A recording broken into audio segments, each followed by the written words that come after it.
సంవత్సరం క్రితం గౌరవ ముఖ్యమంత్రి శ్రీ నారా చంద్రబాబు నాయుడు గారు నేను ఇక్కడ అమరావతిలో ఒక కార్యక్రమంలో పాల్గొన్న ఎలక్షన్స్ ముందు ఆ రోజు వారికి ఉన్న ఆకాంక్ష కానీ నాకున్న ఆశయం కానీ ఆంధ్రప్రదేశ్ ప్రజలు చాలా బాగుండాలి, తెలుగు ప్రజలు ఎక్కడున్నా అద్భుతంగా రాణించాలనే కోరిక ఆకాంక్ష వారిది.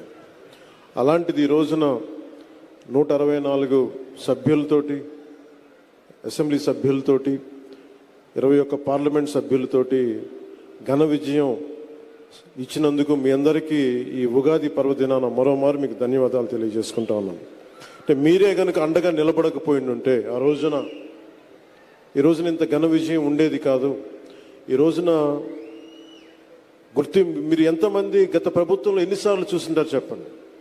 ఇక్కడున్న భవన నిర్మాణ కార్మికులు దాదాపు 59 మంది, 30 పైచిలుకు నుంచి 59 దాకా. అధికారికంగా ఆ రోజున మాకున్నది 34 మంది చనిపోయారు, అనాధికారికంగా ఎక్కువ మంది చనిపోయారు, దాదాపు 100 లోపు చనిపోయారు అనేది ఉంది.